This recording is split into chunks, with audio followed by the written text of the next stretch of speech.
Set set basically एक well defined collection of objects होता है. मतलब कि जब हम कुछ ऑब्जेक्ट्स को कलेक्ट करते हैं और उनको डिफाइन कर दिया हमने अच्छे से, तो वो हमारे सेट्स होते हैं. That is the well defined collection of objects sets. जैसे सपोज मैं एग्जाम्पल ले रही हूँ, set of all alphabets.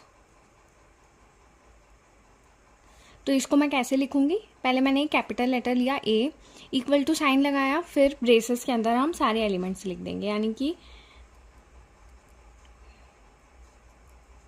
Till Z. ये एक सेट हो गया of all the alphabets. Set को हम लोग को सिंपली बस ब्रेसेस के अंदर सारे के सारे ऑब्जेक्ट्स को लिखना है. ये होते हैं ब्रेसेस. ओके. अब ये ए बी सी डी ये सारे ऑब्जेक्ट को हम लोग क्या बोलते हैं? इनको हम लोग एलिमेंट्स बोलते हैं, एलिमेंट्स ऑफ ए. अब ए को एलिमेंट्स को मैं कैसे लिख सकती हूँ? जैसे मैंने सपोज ऐसा लिखा या फिर ऐसा लिखा, तो ये जो है ना, ये बिलोंग का साइन होता है. बिलोंग मतलब वो उसके अंदर आता है. तो ए जो है वो belong to A, B belong to A. इस तरीके से हम इसे लिख सकते हैं. ये सारे इसके एलिमेंट्स आएंगे. अब सेट हमेशा वेल डिफाइंड होना चाहिए. अगर वो वेल डिफाइंड नहीं है तो हम उसे सेट नहीं बोलेंगे. जैसे सपोज मैं एक एग्जांपल ले रही हूँ of set of all famous and talented writers.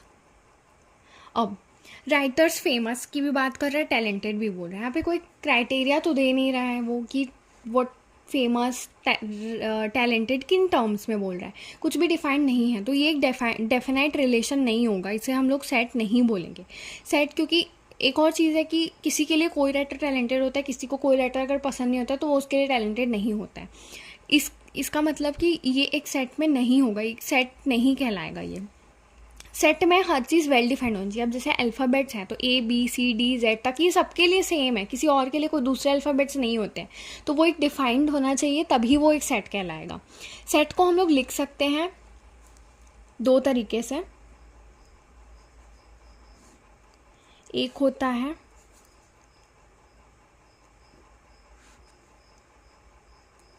Tabular form और रोस्टर फॉर्म, और एक होता है set builder form. Tabular form में कैसे लिखेंगे? सिंपली, जैसे सपोज मैं एक एग्जांपल ले रही हूँ, set of all factors of 24. Factors of 24 मतलब क्या आएंगे? जो 24 से, मतलब 24 को जो डिवाइड कर सकें. तो 24 के जो फैक्टर्स होंगे, 24 के फैक्टर्स अगर मैं लिखूँ तो वो आएंगे 1 2 3 4 6 12 और 24. ये सबसे 24 डिविजिबल है. 24 खुद से भी डिविजिबल है और ये सारे बाकी नंबर से भी डिविजिबल है, तो वो उसके फैक्टर्स हो गए. इसको लिखेंगे कैसे? सिंपली एक ए लिया, ब्रेसेस लगाया, 1 2 3 4 6 12 और 24. ये हो गया सिंपल रोस्टर फॉर्म. अब अगर हम सेट बिल्डर फॉर्म की बात करें, सेट बिल्डर फॉर्म में कैसे लिखेंगे? सेट बिल्डर फॉर्म के लिए मैं एक एग्जांपल ले रही हूँ. जैसे ए इज इक्वल टू 1 2 3 4 5 6 7. ठीक है, 7 तक के नंबर्स ले रही हूँ. ये सारे क्या हैं? ये सारे नेचुरल नंबर्स हैं. नेचुरल नंबर सबको पता है, 1 2 3 4 से टिल जहाँ तक भी लिखो, 1000 लिखना है 1000 लो, 2000 लिखना है 2000 लिखो.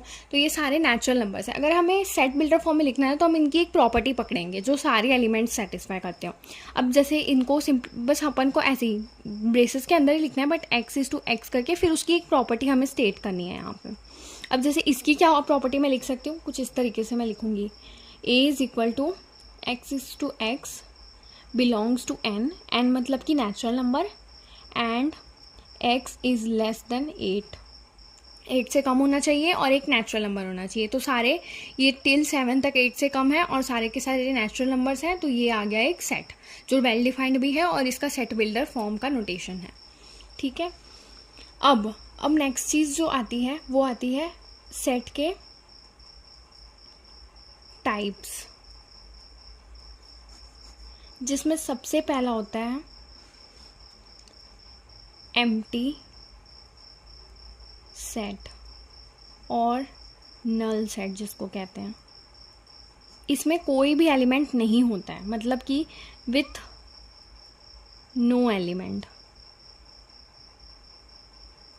नो एलिमेंट मतलब ये नहीं कि अगर से एक सपोज ए है इक्वल टू ऐसे ज़ीरो दिया हुआ है तो मतलब नल सेट है, नहीं, ज़ीरो खुद एक एलिमेंट हो गया, इसीलिए नल सेट मतलब उसमें कोई एलिमेंट ही ना आए, मतलब वो कोई चीज़ हो ही ना उसके अंदर, तब वो नल सेट होगा और उसको हम 5 से डिनोट करेंगे।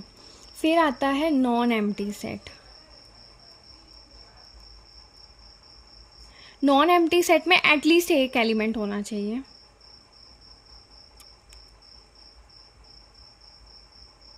जैसे अगर suppose A is equal to 0 है तो ये भी एक नॉन एम्प्टी सेट ही आ जाएगा।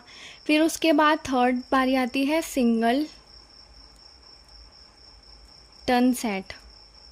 सिंगल टन सेट का मतलब होता है कि इसमें सिर्फ एक only one element,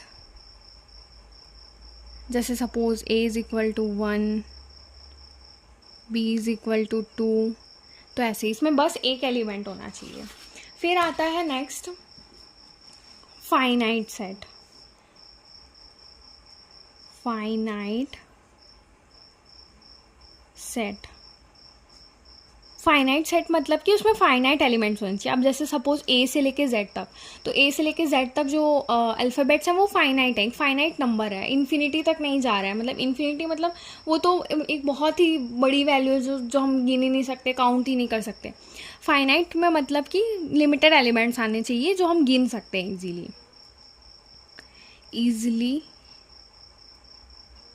counting numbers which can be counted। फिर आते हैं इनफाइनाइट सेट, जिसमें आ गया set of all natural numbers. तो नेचुरल नंबर्स तो बहुत दूर तक जा रहे हैं, जैसे A is equal to set of all natural numbers. तो ये बहुत ही ज़्यादा लंबी वैल्यू हो गई, बहुत सारे एलिमेंट्स आएंगे इसके अंदर, तो जिन्हें हम इजीली काउंट नहीं कर सकते। तो ये हो गया एक इनफाइनाइट सेट जिसमें इनफाइनाइट नंबर्स आएंगे। फिर एक बहुत इंपॉर्टेंट आता है विच इज़ इक्वल सेट्स।